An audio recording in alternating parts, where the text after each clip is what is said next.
Hi, everybody. Hi, everybody. My name is Igor, and I'm the team lead on the AngularJS project at Google. And I came here to talk to you about AngularJS and how Angular can help you reimagine what a browser is and what it can do for you as a developer. I have a bunch of stickers here. People who are asking questions, who are interacting, will get Angular stickers. Really awesome. So everybody here knows what a browser is, right? Right? Yes, we use them every day. And it's amazing when you look back in the history, it wasn't that long ago when browsers looked something like this. They were very simple, and more importantly, the content that they were displaying was very simple, static, and quite frankly, boring. So it's amazing to see that today we can do all of our emailing, calendaring, social interactions, watching videos, everything like that, straight from the browser. Crazy as it all? A full-blown IDE right there in the browser. So as a developer, I feel really good about the current state of affairs. Unfortunately, I cannot say the same as a developer. This is because building these very rich applications is very complex. And complexity kills. Complexity kills innovation, complexity kills creativity, and creates this barrier between you and the user when you're trying to build this awesome app for the user. What do I mean by this complexity? Well, let's look at a very simple Hello World example built with static HTML and with JavaScript and DOM manipulation. So with static HTML, it's very simple. You just say, hey browser, please render a paragraph and put Hello World as the content for this paragraph. You don't care how it's done, you just care that this is the end result. So this is very declarative. Now compare this with something like the other example. Unfortunately, we can't really see it well, but in order to build the Hello World example with JavaScript, you have to understand how browsers work. You need to understand everything about the event model, how to register listeners, how to do DOM manipulation, and unfortunately, you also have to know about the differences between browsers and how to work around them. Worst of all, this approach is very imperative. You're telling the browser, execute this sequence of steps, and as a side result of that will be that Hello World will be displayed. This is very opposite to the declarative way of building applications. So when I build applications with JavaScript, I often feel like I'm dealing with black magic. Like I'm tricking the browser into doing something rather than telling it to do something for me. Anybody here remembers how we used to do rounded corners before we had border radius? Yes, now that's what I'm talking about. Like all these nested divs and images floating around just to get rounded corners. Unfortunately, the CSS has improved a lot, and now we have border radius, which allows us to express our intent very clearly, and we let the browser do the rounded corners for us instead of us tricking it into rendering rounded corners. Now, DOM and HTML specifications haven't been really progressing in the same way, and this is what makes me a little sad. Now, you might want to say that, hey, I'm a jQuery ninja, and everything's good. Well, jQuery is awesome, but it's imperative. And if you think about it, jQuery shouldn't have existed if the browser APIs were sane and were implemented consistently. Now, what I'm looking for is a declarative solution for rich and dynamic applications. Something like the Hello World for static applications, but suitable for dynamic applications. Now, if you have a WPF or Flex background, you know that I'm hinting data binding here. Now, data binding is really awesome. It allows you to take a model, something domain-specific for your application, bind it to a template, and let the templating engine figure out how the model should be pushed into the view, how the view should be rendered using the template and model, how these two should be merged. Even better is that as the model changes, the templating engine will figure out how to push these changes to the model, from the model to the view. And also when the user interacts with the view, all the changes will be pushed back to the model. So what you get out of this is this very spreadsheet-like model or very spreadsheet-like behavior where everything is just recomputing as you're interacting with the application. The templating can be even more advanced if you take a collection as an example. And a collection, in this case, I have a very simple array with 3 superheroes. And let's say I bind it to a looping construct, to a template.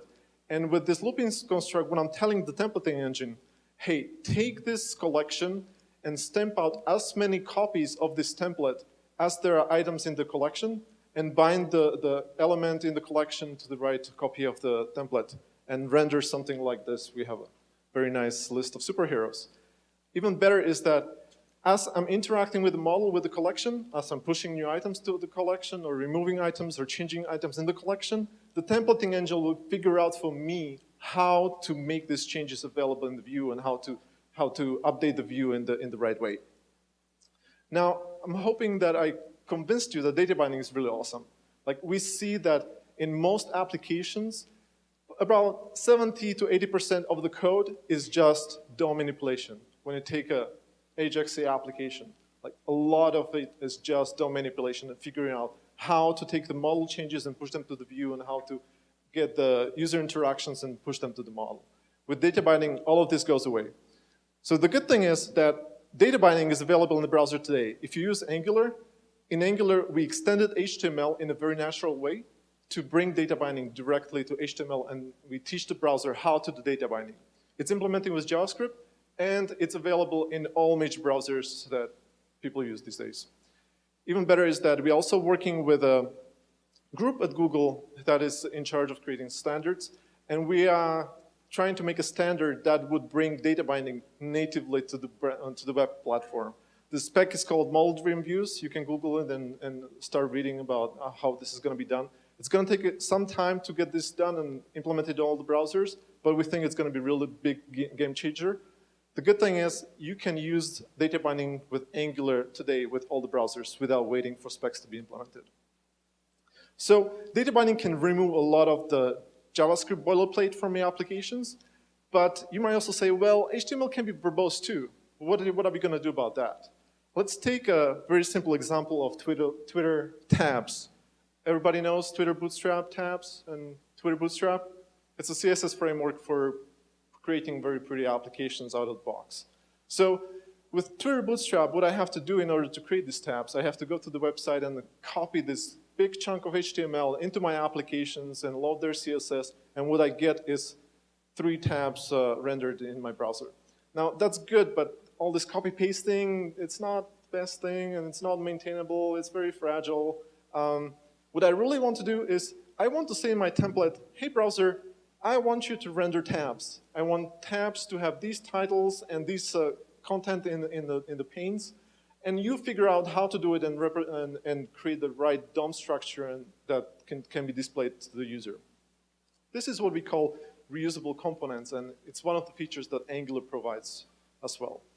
So, and it's not just tabs, it's many other things. You can think about very different ways how you could use this feature to bring reusable components to your project, something that you could use throughout your project, or something that you could reuse throughout your organization, or even web development community at large.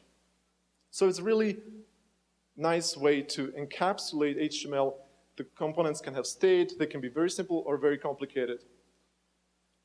These components are implemented with existing JavaScript and DOM APIs, and again, are available in all browsers that people use these days.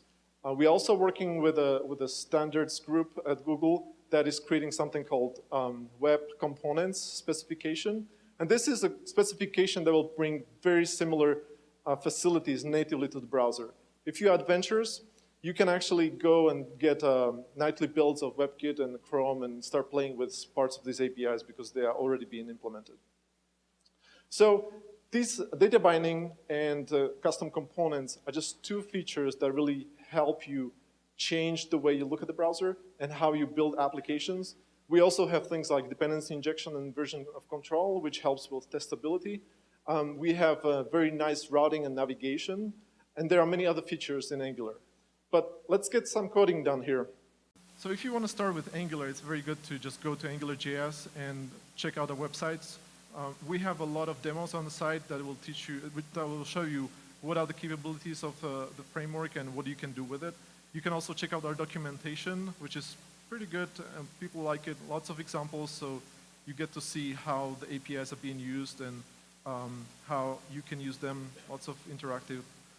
But the example I have here is a very simple to-do list. People have seen to-do lists, like everybody's implementing them these days. I don't know what it is.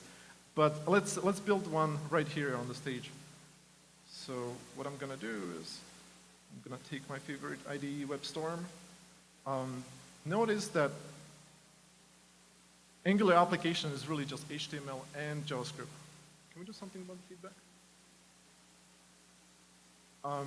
It's really just HTML and JavaScript. And this is index.html of our to-do application. So when I go to the browser, refresh, this is what I see. When you look at it, it's really just static HTML, nothing crazy going on, some style sheets, including Angular scripts and to-do script which we'll later use for our application. And then we have H1 and some static content. Down here we have a list of tasks, and down here is a form. So what we get out of this is we have a header, we have some remaining something of something, and then we have a list of tasks and a form here. So how would, this is a static HTML. Angular is not doing anything yet. If I type or if I checkbox, we just get, check the checkbox, we just get the default behavior from HTML, but nothing's going on. So to bring this static file into life, all I have to do is put ng-app somewhere in my application. The place where you put it is the root of the application. You can actually have multiple applications on a page, and that's why you specify where one starts. So just by putting the ng-app, we have the app running. And now what I can do is I can put a very simple data binding here. So 1 + 1, I save the file, I refresh it. Oh, and displays 2. Very cool. Now, browser doesn't know how to evaluate this and how to calculate 1 + 1 and do 2. This is what Angular is doing. So let's remove this. It's not very interesting. What I'm going to do is I'm going to say that this portion of the application is controlled by some controller, and the name of the controller is app controller. And the app controller is located in ToDo.js. So if we look at it, it's very simple. What we do in ToDo.js is we create a module called app that we register with our ng-app here. And the controller takes a scope, which is something that we use to publish model to the template. And then on the scope, we just publish items. So we have a model called items, and the model is a simple array with 2 items, so two objects. If I refresh, still nothing happening because I'm going to replace the static list of items with something dynamic. So Angular extends HTML by adding new attributes to HTML. And in this case, we're going to use ng-repeat. ng-repeat is looping construct. It says, take whatever the items model is, iterate over it, temporarily assign the current item into item variable, and then use it throughout the rest of this li to data bind the item.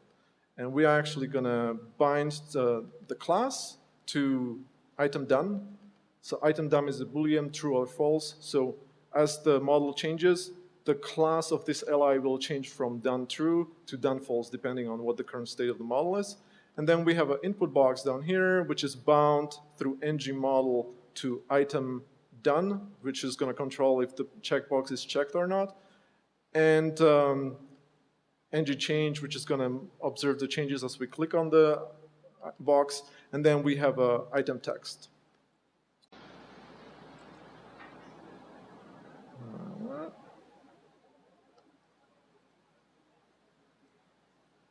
Text, what's going on? ng-app controller.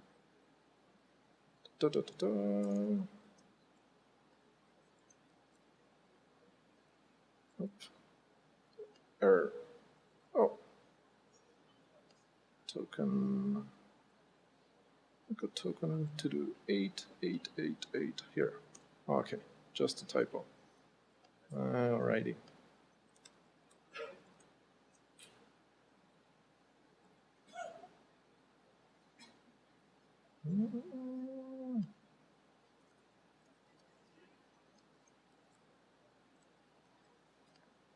Really?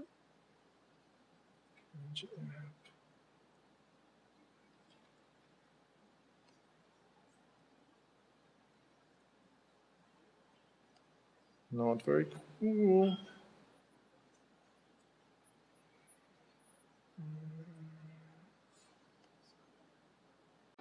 Okay, I don't know what's going on, so I'm just going to reset the project.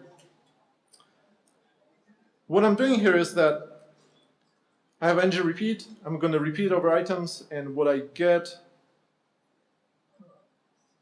is a list of items that are being rendered. So these items are actually coming from local database that I'm fetching. And as I'm interacting with the application, you see how things are just being recomputed. So in this case, I have remaining 2 out of 5. If I add a new item, the total length is going to increase. It's going to be 6 now.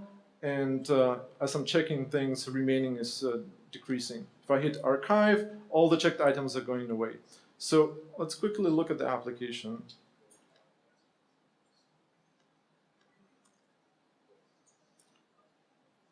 Oops. Okay.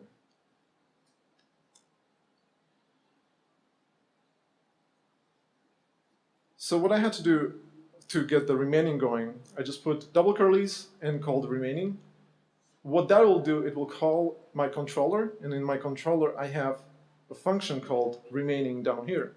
The remaining function will just iterate over items, the array of items, call the reduce function, which is a ECMAScript 5 function on arrays. It's a native function, and will count how many items are still not done, and we'll just return a number. So we call the function, it will return whatever the count is, and that's how we get the binding here. Now, if I just want to know what the total length of item is, I just call items.length, because array has a length property, and that will be updated automatically by browser, the JavaScript engine, as we push more items into the array.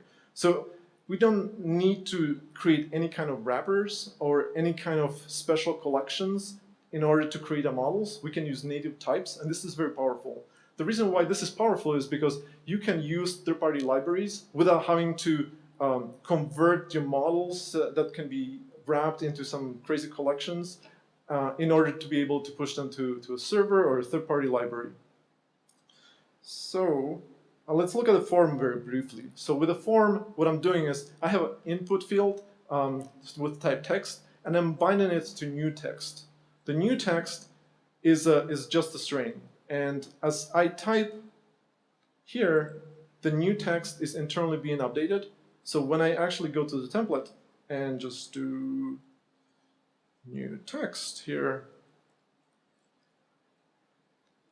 as I type, Angular will just figure out what the current state of the model is and will update the view for me automatically. Now it gets even better because we have things like filters, so I can do uppercase, lowercase, and as I type, the model will be evaluated through the filter, will be uppercased, and then the converted value will be put into the DOM. So this is two-way data binding when you're binding directly to the input field and in both directions. Notice that when I hit enter, the input field is being cleared out. So how does that happen? When I look at the template and if I look at the controller, and in the controller I look at the add function, in the add function what we are doing is we're calling a new item. Item is something we created, it's our custom type, and we're passing the text of the current text field, so this is what comes for the input field. We push it to our items array down here, and then at the end, we're gonna clear out the new text. And by assigning empty string, that's what will clear the input box. We have a question here? $sign scope, very good question. So in Angular, we have this object called scope, which is used for a model mutation observation for detecting changes. Everything that is attached to the scope is something that is available in the template. And then we also can detect changes to the certain paths of this model that are then pushed to the template. The $sign is just a convention. We use $signs to distinguish between our Angular APIs and something that you would create for your application. All right, so let's do something fancier here. Let's say we want to do some kind of validation. So how would we do that? I'm going to take the form. I'm just going to give it some name called add tasks. I'm going to give the input field new text name. And I'm going to say maximum length of this field should be 15. And I'm going to do it using ngMaxLength. And at the bottom, here's the error message. That's going to say text too long when the text in the input field, oops, I forgot to do it, this guy, go away. Okay. So now if I type over 15 characters in my input box, that will trigger a validation error, which we can data bind to. And that's how we display the text message here. So what we are doing is we have a span with a directive, an Angular directive called ngShow. And ngShow will cause this span to be visible if this expression evaluates true. So if there is an error message from the validation of the form for max length error, then we can display text too long. There are crazy things you can do with validation in this way. You can style it, you can do many very nice things. So validation of forms is really nice when you have data binding. Let's look at how we do persistence in this application. So in the application, Angular has the concept of services and dependency injection. Anybody here knows about dependency injection and what it is? One person? Some in the back. So dependency injection is a really powerful concept or approach to building applications that is commonly used in Java and server side. But we think it's so powerful, that's a shame that we don't have it on the client side as well. And JavaScript is a pretty good language to implement dependency injection in. With dependency injection, you can break up your application into smaller pieces, define dependencies between them, and let the dependency injection framework compose all these components into the application. So what you get out of that is all the initialization code that is very ugly usually goes away because the injector will compose the application at runtime for you depending on how you define the dependencies. And when you're building tests, the application is already broken into smaller pieces because that's what this dependency injection encourages you to do.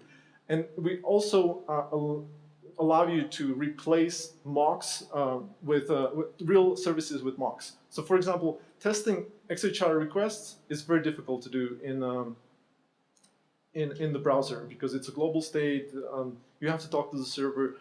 It's much better if you can mock it out. Dependency injection makes it a piece of cake to mock out these things. So what we are doing here, we are just defining a service called item. Item is a resource that talks to Mongo Labs, and we're actually pushing all the data into Mongo Labs using RESTful APIs. So this is the configuration of the RESTful API client.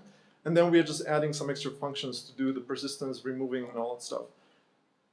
Down here, we're just going to ask through dependency injection for the item, and then we can use it. So in order to query the list of items, we just say item query, and that will return an object. Now, the interesting part is that JavaScript is very asynchronous, right? So we don't want to block on the query until the server returns with data. What we do instead is we just return an object that will eventually be populated with data. And because of dependency injection, because of data binding, the templating engine will see that the model changed because the data arrived, and it will just display it to the user. So that's why when I guess I need to add more things to see the delay. Oh, I can't even see it, it's so fast. So if the connection was a little bit slower, you would see a little lag between when the data, when we render the page and when the data arrives, and that's when the list unrolls. Sorry? Sleep? Well, I can't because JavaScript is asynchronous, so you cannot block. So while I was doing all this craziness, I was actually running all the tests for my application.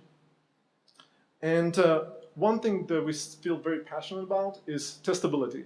We believe that in order to build big maintainable applications, these applications must be tested. And must be tested on both the unit test level and the end-to-end test level. And that's why we bring the dependency injection and we design all of our APIs with testability in mind so that it's very easy for you to build applications that are testable and write tests for this application. So I'll just give you a glimpse of what a test looks like. We really like Jasmine, so we encourage people to use Jasmine, and that's what we do right here. Jasmine allows you to tell a story of a test, so you're saying, let's describe an app controller and describe the add method, and it should add a new task. And then we have a very simple test that says, well, first the items is empty, then we add a new task, and then we expect the items array to be to have one item and the text to be fake task. That's what we did. So being able to write tests is awesome, but being able to execute them is a different story.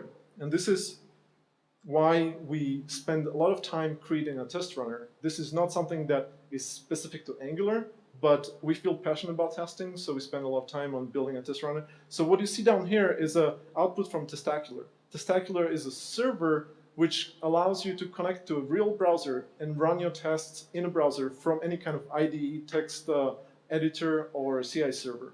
You don't have to use it, but we really encourage you. And if you like testing, check out Testacular. And as I'm changing the code, the tests are reran, and I see, oh, it's success now, so that everything's good. This is how we build Angular code base. We run all of our tests as we write the code. Angular has about over 1,500 unit tests, which is quite a lot, believe me. And we can run them in under 3 seconds, I think. So it's really snappy. You can do it on every safe. So this is enough of this single demo. I'm just going to show you a few other very simple applications that we built with Angular. This is a memory game. I'm sure many of you know what a memory game is.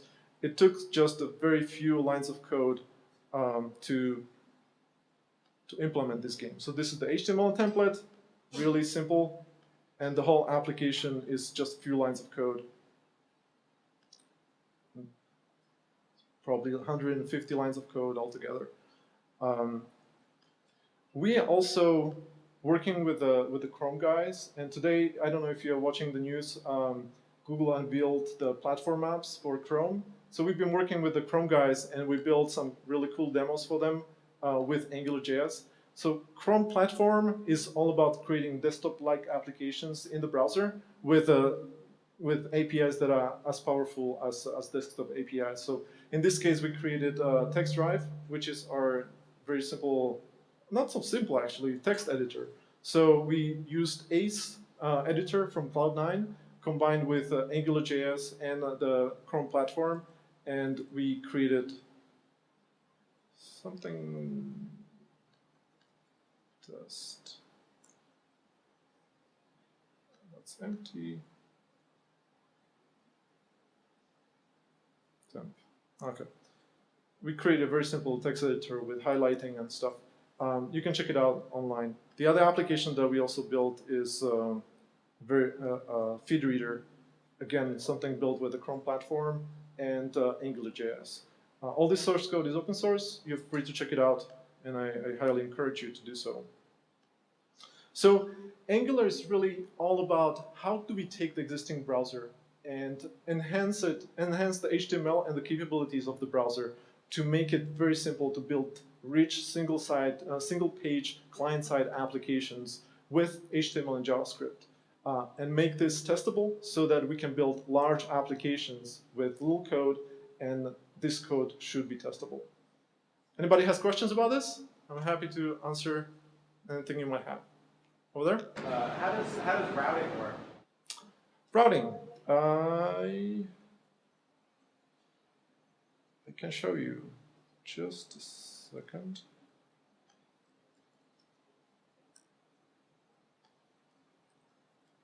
So for routing, we have a route service which allows you to declaratively specify what the routes are. I think I have a piece of code here.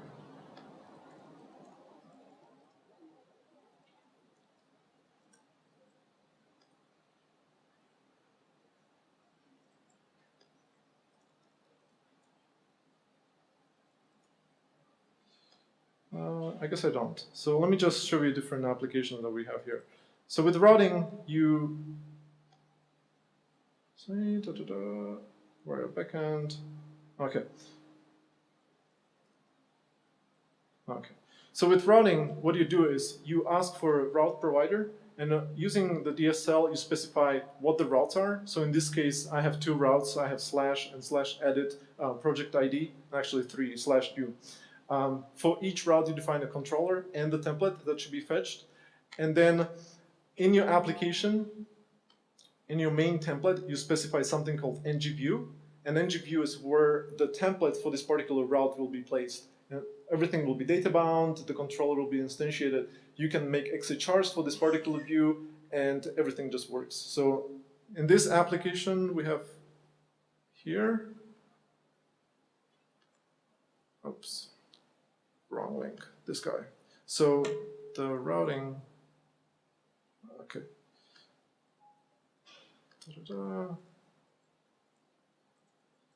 Save. So this is one view for creating new objects, You know what? I don't think that with this Wi-Fi it's going to work. Let me just go back. I think this is being saved to the cloud, and the Wi-Fi is not working here. Ridiculous.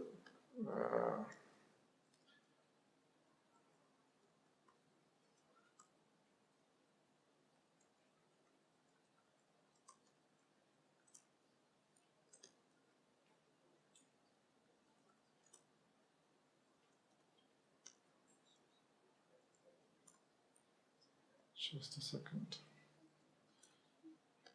Okay. Okay, there we go. Yeah, so now it works. Perfect. You define the routes, and then you click on links or click on buttons. So in this case, we're clicking on slash edit slash some IDE link, and that is something that is observed by Angular. And as soon as it notices that that's what you clicked on, it will fetch the right template, fetch the right data, display the new view, lets you change it, this validation, then you can save it, and it will put you back to the other view. If you click on plus, this is the slash route. And as you probably notice, the URL in the browser changes every time we click on links. So with routing, you can either use hashbang URLs, or you can use the HTML push state to have a nice URLs.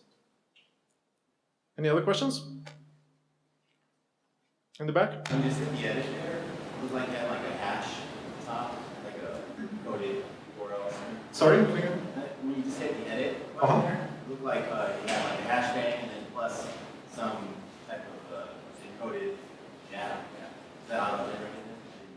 This is just the ID that comes from Mongo Labs. So the application yeah, it actually talks to a cloud database, and the database will auto-generate the IDs for us. Okay. Another question? Is there an option for devs that would rather not use the templating interaction? Like, could you programmatically use Angular as far as findings and those types of things? You mean avoid the declarative part and use? You could totally do. You could use the model mutation observation in Angular without the declarative part. But we think that the declarative part is really so important to whole philosophy of building Angular applications that you're actually missing out a lot by not using it. So you could do it, but you're going to lose like 70% of all the advantages that Angular gives you. How does the markup look on some of the bigger projects that you've used it on? That's a good question. So as you see, we extend the HTML. We extend the HTML with all these crazy new attributes and new elements, which is fine for browsers. Browsers can just deal with that. It breaks the validation. And if you want to validate your templates, you can totally prefix all of our ng craziness with a data dash. So you can do data dash ng dash repeater. And your templates are going to be valid if you've validated with HTML5 validators. You can also use ng colon repeat instead of ng dash repeat.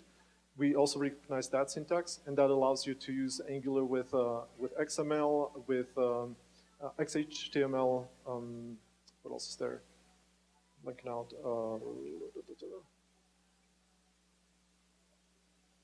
Some templating languages and SVG. You can use SVG, Angular with SVG, thanks to this. Any other questions? In the back? What's browser support? Browser support, very good question. So we support Chrome, of course, Firefox, Safari, IE. IE starting from version 8. You could do 7, but we just gave up on 7 because, I'm serious. Not because it's impossible to make Angular work with IE7, but it's just so painful to debug all the weird stuff going on in IE7. So we just said, this is a waste of time. Let's just focus on IE8 and newer version of IE. We also support mobile browsers, so Android browser, Chrome on mobile, iOS, anything else you might want. So pretty much everything modern works with Angular. Another question? Are there any big projects other than DoubleClick that are currently running on Angular that we can look at? Right. So are there any other projects that use Angular inside of Google, I presume?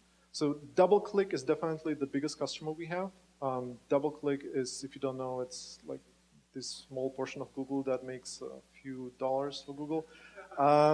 And they decided to pick Angular for the complete rewrite of the entire application that they interface with advertising agencies. It was a huge multi-year project, and they picked Angular for that. And we are very grateful that we had such a huge team to work with and bounce off ideas and get feedback from. So DoubleClick is the biggest application that we have right now. There are others that are being built at Google. We cannot talk about them right now, but if you wait a few weeks, then I'm sure you'll know about them. So the other projects that we're working on is with this Chrome guys and making the platform applications. I'm thinking, is there anything else?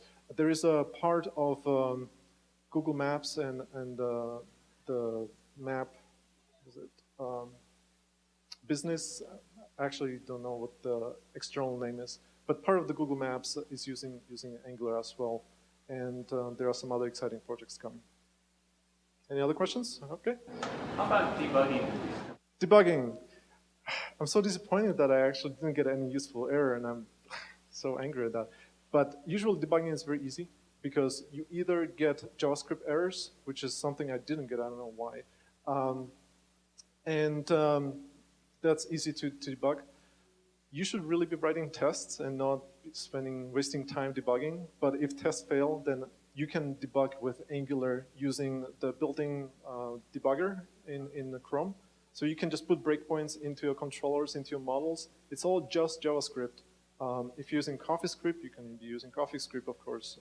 Debugging is a little trickier, but that's not Angular's problem.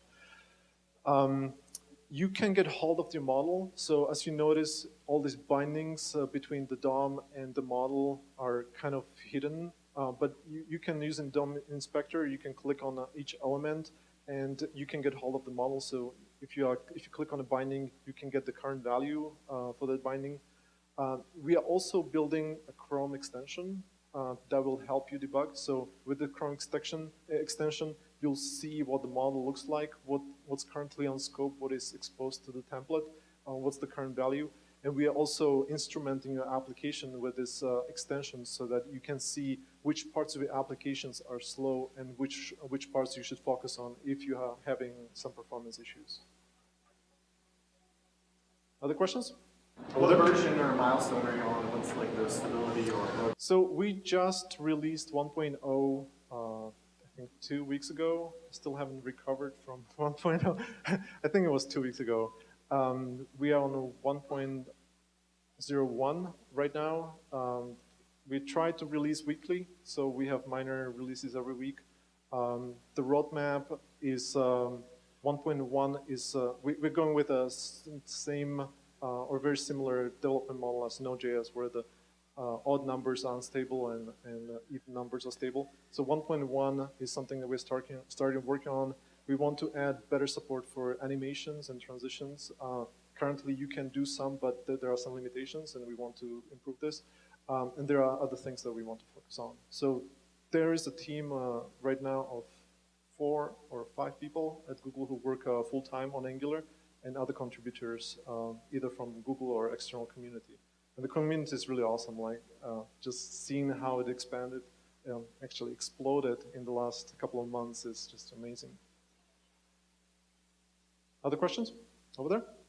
I'm just curious, what was the design decision based on still essentially enhancing HTML tags versus something like ext.js that says, all right, forget about HTML tags altogether, we have an engine that will render everything for you. So why not dump HTML and create something specific for Angular? Why extend HTML? There are many reasons for that. First, there are so many tools that understand HTML and can work with HTML, starting with editors, validators, all kinds of processors and preprocessors. Take Haml or Jade, for example. So it's a really nice way of creating HTML with very little code. If you abandon HTML, you're abandoning all these existing tools. The other thing is that people are familiar with HTML. They know how to build applications with HTML. Why not just extend it and play to its powers and to its strong points, and just make it suitable for building dynamic applications? So there are many reasons why: some tooling, interoperability, making sure that browser does all the heavy work. So in case if you are using HTML templates like we are, browser does all the heavy lifting of parsing the string from the string that the server delivers to the browser into creating the DOM tree, and then we just traverse the DOM tree, which is very efficient. So there are many reasons why this is a good thing. Other questions? I think I'm out of time. Thank you.